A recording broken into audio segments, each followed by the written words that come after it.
और वो कड़वी कम रखना और चीनी मत डालना है।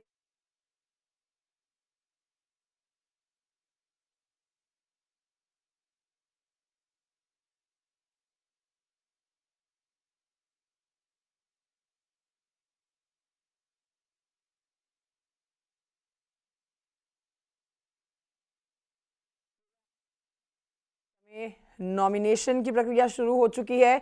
बीजेपी राज्यसभा के प्रत्याशियों का नॉमिनेशन चल रहा है और मुख्यमंत्री योगी आदित्यनाथ भी आपको नजर आ रहे हैं इन तस्वीरों में। खास मौका आज का, जैसा कि आपने देखा कि नॉमिनेशन आज 7 वो चेहरे जो राज्यसभा जाएंगे, जिनका निर्विरोध चुना जाना भी तय माना जा रहा है, संख्या के आधार पर उनके नॉमिनेशन में खुद मुख्यमंत्री योगी आदित्यनाथ पहुंचे हुए हैं।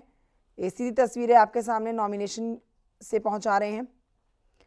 तो बीजेपी ने अपने 7 उम्मीदवारों के नाम की घोषणा करी और एक एक करके ये 7 उम्मीदवार जो हैं नॉमिनेशन फाइल कर रहे हैं, जिनमें 2 महिलाएं भी हैं, 2 महिला चेहरे भी हैं।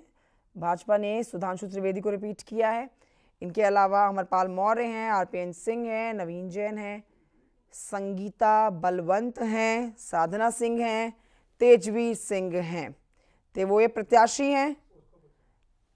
7 में से 6 नए प्रत्याशी, 1 नया चेहरा आरपीएन सिंह का, और ये मुख्यमंत्री योगी आदित्यनाथ। इन तस्वीरों में आप देखेंगे डिप्टी सीएम ब्रजेश पाठक भी मौजूद हैं, केशव प्रसाद मौर्य भी मौजूद हैं, प्रदेश बीजेपी अध्यक्ष भूपेंद्र चौधरी भी इस समय मौजूद है। इन तस्वीरों में बहुत मायने रखता है आज का दिन नॉमिनेशन फाइल करना, क्योंकि 27 तारीख को मतदान होना है और बीजेपी उम्मीदवारों का संख्या के बल के हिसाब से निर्विरोध चुना जाना तय है। समाजवादी पार्टी ने भी हालांकि अपने 3 नाम आगे कर दिए हैं। एक सीट पर अभी भी कंफ्यूजन बरकरार है, वो सीट किसके खाते में जाती है वो देखना जरूरी होगा, क्योंकि 2022 के अगर विधानसभा चुनाव देखें तो यहाँ पर समाजवादी पार्टी का जो नंबर ऑफ विधायक है वो बढ़ा है। फिलहाल 111 विधायक समाजवादी पार्टी के हैं और बीजेपी के जो विधायक हैं उनकी संख्या बल के हिसाब से राज्यसभा में इन 7 चेहरों का निर्विरोध चुने जाना तय है। तस्वीरें दिखा रहे हैं और इस पर और जानकारी देंगे संकेत मिश्रा, लाइव हमारे साथ जुड़ेंगे ज्यादा जानकारी के साथ। संकेत, तस्वीरें दिखा रहे हैं, मुख्यमंत्री योगी आदित्यनाथ मौजूद है इस समय, साधना सिंह जो हैं वो नॉमिनेशन भर चुकी हैं। क्या सारे कैंडिडेट्स नॉमिनेशन फाइल कर चुके हैं?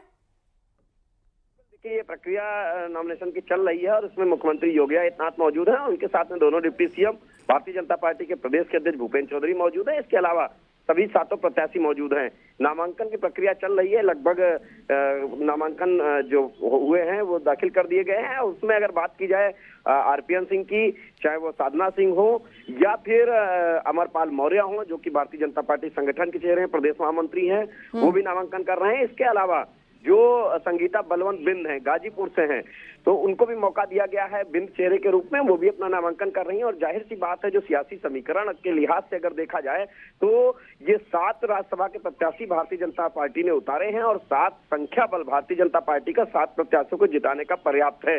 यही वो वजह है कि भारतीय जनता पार्टी ने किसी तरीके का कोई रिस्क नहीं लिया, बल्कि भारतीय जनता पार्टी के अगर संख्या बल के आधार पर देखा जाए तो 15 विधायक एक्स्ट्रा हैं, यानी कि फालतू हैं वोटिंग के बावजूद भी। इसके लेकिन फिर भी एक उम्मीदवार के नाम पर जरूर पेंच फंस जाएगा।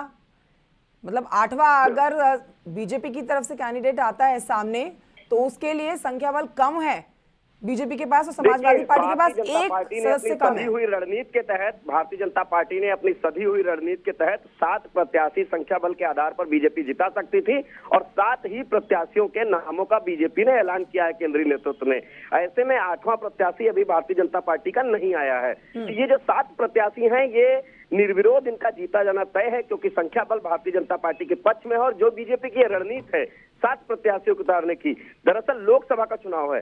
भारतीय जनता पार्टी बहुत सोच समझ के कदम रख रही है आगामी लोकसभा चुनाव को ध्यान में रखते हुए कि बीजेपी किसी भी तरीके से उस मैसेज से बच रही है जिससे कहीं ना कहीं पार्टी को बैकफुट पर जाना पड़े।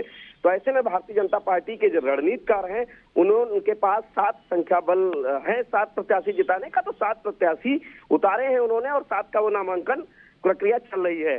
तो ऐसे में और अगर समाजवादी पार्टी की बात करें तो 3 प्रत्याशी समाजवादी पार्टी के हैं, 3 संख्या बल के आधार पर वो जिता सकते हैं। भले ही आरएलडी अलग हो गए हैं समाजवादी पार्टी से, चूंकि गठबंधन में उनके थे। आरएलडी अब भारतीय जनता पार्टी के साथ में लगभग है। आरएलडी के सभी विधायक भारतीय जनता पार्टी के पक्ष में है। तो जाहिर सी बात है कि बीजेपी के पास संख्या बल है। इन 7 प्रत्याशियों को वो अपने ही संख्या बल से आसानी से जिता सकते हैं, जो उनके गठबंधन के एनडीए गठबंधन के सहयोगी हैं। तो ऐसे में 7 प्रत्याशी आज नामांकन कर रहे हैं और ये 7 प्रत्याशी जाति क्षेत्रीय समीकरणों को ध्यान में रखकर उतारे गए हैं। और संकेत, एक सवाल ये भी उठ रहा है कि ये जो 7 चेहरे बीजेपी की तरफ से सामने रखे गए हैं, इसमें एक भी दलित चेहरा नहीं है। बिल्कुल, देखिए भारतीय जनता पार्टी के पास में अपने पास बड़े दलित नेता हैं और बीजेपी जो भी कदम उठाती है वो बहुत सोच समझ के उठाती है, सियासी लिहाज से उठाती है। भारतीय जनता पार्टी ने ये क्षेत्रीय समीकरण भी साधे हैं, जाति समीकरण भी साधे हैं और बीजेपी की कोशिश है कि संगठन के जो लोग हैं, जो संगठन के चेहरे हैं, उनको मौका दिया गया है। चाहे वो अमरपाल मौर्य हो, अमरपाल मौर्य को जो प्रदेश महामंत्री भारतीय जनता पार्टी के हैं, लगातार दूसरी बार प्रदेश महामंत्री है। मौर्य ओबीसी चेहरा है और उनको प्रत्याशी भारतीय जनता पार्टी ने बनाया है। इसी तरीके से बिंद कश्यप सैनियों को साधने के लिए बिंद समाज के संगीता बलवंत बिंद को, जो कि गाजीपुर की है, उनको चुनावी मैदान में उतारा है। वहीं दूसरी तरफ आरपीएन सिंह कुर्मी बिरादरी से आते हैं, उनको राज्यसभा का प्रत्याशी बनाया है। दरअसल आरपीएन सिंह 2022 में जो विधानसभा का चुनाव था, कांग्रेस छोड़कर भारतीय जनता पार्टी की उन्होंने सदस्यता ली थी और उसके बाद लंबे इंतजार के बाद भारतीय जनता पार्टी ने उनको सीधे राज्यसभा भेजा है। जाहिर सी बात है, बीजेपी ने संदेश देने की कोशिश की है कि अगर दूसरे दल से भी भाजपा में जो बड़े चेहरे आते हैं उनको भारतीय जनता पार्टी समायोजित कर रही है और यही वो वजह है। लोकसभा का चुनाव है, बीजेपी क्षेत्रीय आधार पर जो चुनावी चौसर है वो बिछा रही है। पश्चिम के लिहाज से देखा जाए, खासकर जो जाटों के, तो ऐसे में तेजवीर सिंह को मौका दिया है। तेजवीर सिंह 3 बार के सांसद हैं और मथुरा से हैं। मथुरा जाट बाहुल्य क्षेत्र है और उसके आसपास के क्षेत्र में तेजवीर सिंह का प्रभाव है। तो ऐसे में तेजवीर सिंह को राज्यसभा का प्रत्याशी बनाया है। वहीं दूसरी तरफ भारतीय जनता पार्टी ने नवीन जैन आगरा से, जो कि वैश्य समाज से है, उनको मौका दिया है। इसके बाद सुधांशु त्रिवेदी, जो कि ब्राह्मण चेहरे हैं, लेकिन संकेत, एक सीट पर जो पेच फंसेगा तो उस पर गणित कैसे फिट बिठाएगी बीजेपी? मतलब 8वें उम्मीदवार के नाम पर और समाजवादी पार्टी 3रे उम्मीदवार के नाम पर कैसे इस गणित को सुलझाएगी? 8वां प्रत्याशी अभी चुनावी मैदान में है ही नहीं। 7 प्रत्याशी भारतीय जनता पार्टी के हैं, 3 प्रत्याशी समाजवादी पार्टी के हैं। 7 प्रत्याशी भाजपा अपने आसानी से जिता लेगी, 3 प्रत्याशी समाजवादी पार्टी जिता लेगी। तो आज की स्थिति में जो आज की स्थिति है उसमें यही है कि जो आधिकारिक ऐलान है वो 7 प्रत्याशियों का है। 7 प्रत्याशी आसानी से जीत जाएंगे। संकेत, यानी कि जिस 2 प्रत्याशियों की बात कल आप समाजवादी पार्टी की कर रहे थे, वो तो कह रहे थे कि अब निर्विरोध बिल्कुल चुने जाएंगे और राज्यसभा पहुंच जाएंगे। एक पर पेच फंसता दिखा दे रहा है समाजवादी पार्टी का, तो यहां पर भी बीजेपी कुछ ज्यादा करने के मूड में दिखाई नहीं दे रही है। यानी कि तीनों अब एसपी के पास रहेंगे और इधर 7, तो पूरे का पूरा गणित फिट है एकदम। बिल्कुल, जाहिर सी बात है, अगर 8वां प्रत्याशी यानी कि टोटल प्रत्याशी अगर 11 होते हैं तब चुनाव की नौबत आएगी। अभी की जो स्थिति है वो चुनाव की स्थिति नहीं है। 7 प्रत्याशी भारतीय जनता पार्टी के आज नामांकन कर रहे हैं, समाजवादी पार्टी के 3 प्रत्याशी नामांकन कर चुके हैं। तो ऐसे में जो 10 सीटें हैं, 10 प्रत्याशियों ने नामांकन किए हैं। तो अब अगर अगला एक प्रत्याशी कोई उतारता है, कोई भी दल उतारता है, भारतीय जनता पार्टी या समाजवादी पार्टी, तब स्थितियां चुनाव की आएंगी। आज की स्थिति में जो चुनावी समीकरण बन रहे हैं वो ये है कि निर्विरोध की स्थिति है। 5 प्रत्याशी भारतीय जनता पार्टी के जीत सकते हैं आसानी से संख्या बल के आधार पर और 3 समाजवादी पार्टी के। तो ऐसे में हालांकि समाजवादी पार्टी की अगर बात करें तो उनकी एक विधायक है पल्लवी पटेल, अपना दल कमेरावादी की वो नेता है, लेकिन सपा की वो विधायक है। लेकिन उन्होंने सीधे तौर पर नाराजगी जताई है कि वो सपा के प्रत्याशी को वोट नहीं करेंगी। लेकिन समाजवादी पार्टी के पास में संख्या बल अपने 3 प्रत्याशी जिताने की स्थिति है। जो अगर भारतीय जनता पार्टी 8वां प्रत्याशी नहीं उतारती है तो आज की जो स्थिति है 7 ठीक है, तो 3 समाजवादी पार्टी और 7 पर बीजेपी अपना उम्मीदवार उतार रही है और कमोवेश यही माना जा रहा है कि निर्विरोध ही ये सब कोई राज्यसभा पहुंच जाएंगे। लेकिन अगर इन 7 प्रत्याशियों की बीजेपी की बात की जाए तो जरा एक एक कर बताइए, एक एक शख्स के बारे में, किस तरह से क्षेत्र को साधा गया, किस तरह से जाति को साधा गया और किस तरह से लोकसभा साधने का काम बीजेपी इसको लेकर कर रही है। चलिए, लगता है संकेत से हमारा संपर्क टूट गया है, लेकिन नामांकन में सीएम योगी मौजूद दिखाई दे रहे हैं। 7 राज्यसभा के जो उम्मीदवार हैं इस वक्त नामांकन करते हुए आपको तस्वीरों में दिखाई दे रहे हैं। सीएम योगी हैं, दोनों डिप्टी सीएम हैं, जो चुनाव प्रभारी बनाए गए हैं वो यहाँ पर मौजूद हैं, प्रदेश अध्यक्ष हैं। और बताया जा रहा है कि बीजेपी उम्मीदवारों का नामांकन इस वक्त चल रहा है। 7 राज्यसभा के प्रत्याशी हैं, कुछ तो इसमें से कई बार राज्यसभा के मेंबर रह चुके हैं और कुछ बिल्कुल नए हैं जिनको तरजीह इस राज्यसभा के मेंबर के रूप में बीजेपी ने दिया है। तो तस्वीरें 2 हम आपको दिखा रहे हैं। एक-एक कर नामांकन वहां पर भरा जा रहा है राज्यसभा के लिए और सभी उम्मीदवारों का नाम का ऐलान कर दिया गया था। 2024 के चुनाव को लेकर काफी अहम माना जा रहा है क्योंकि क्षेत्र से लेकर जाति से लेकर और 2024 में किस तरह से समीकरण बिठाया जाए, इन सब बातों पर बीजेपी ध्यान में रखकर राज्यसभा के उम्मीदवारों का चयन इस बार बीजेपी ने किया है। कल हमने देखा था समाजवादी पार्टी ने 3 उम्मीदवार राज्यसभा के लिए उतारे थे जिन्होंने अपना नामांकन भर दिया है और आज बीजेपी अपने प्रत्याशियों के नामांकन के दौरान मुख्यमंत्री योगी आदित्यनाथ और दोनों डिप्टी सीएम हम देख पा रहे हैं। संकेत हमारे साथ जुड़े हुए हैं। अब संकेत एक बार फिर से जुड़ गए। संकेत, ये जानना चाह रहे थे जरा इन 7 प्रत्याशियों के बारे में बताइए, क्षेत्र के लिहाज से, जाति के लिहाज से और 2024 के लिहाज से कितने महत्वपूर्ण ये?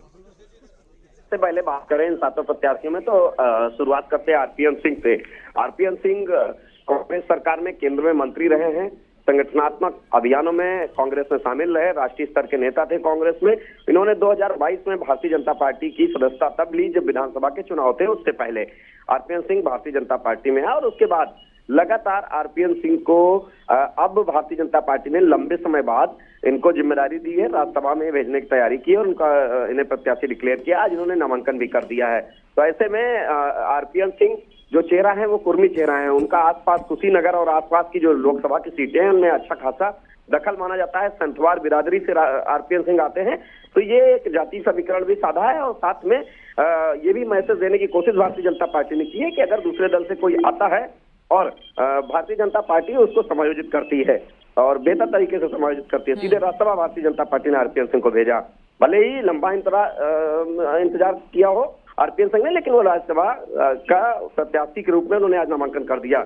वहीं दूसरी तरफ अगर बात करें अमरपाल मौर्य की, तो अमरपाल मौर्य वो चेहरे हैं जो प्रयागराज के क्षेत्र से आते हैं। पिछले 2022 में इन्होंने रायबरेली से विधानसभा का चुनाव सपा के मनोज पांडे के खिलाफ लड़ा था, वहां से चुनाव हारे थे कुछ ही अंतरों से। अमरपाल मौर्य प्रदेश के महामंत्री दूसरी बार हैं इस समय भारतीय जनता पार्टी संगठन में। चुनावी प्रबंधन का ये हम भी देखते रहे लगातार। तो ऐसे में अमरपाल मौर्य जो कि ओबीसी चेहरे हैं, इनको राज्यसभा भारतीय जनता पार्टी ने भेजा है।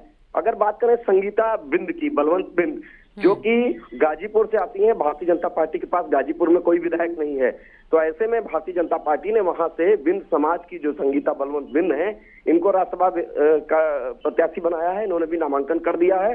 तो बिंद, कश्यप, सैनी, साक्य, इस बिरादरी को साधने की भारतीय जनता पार्टी ने पूरी कोशिश की है, संदेश देने की कोशिश की है संगीता बलवंत बिंद के सहारे।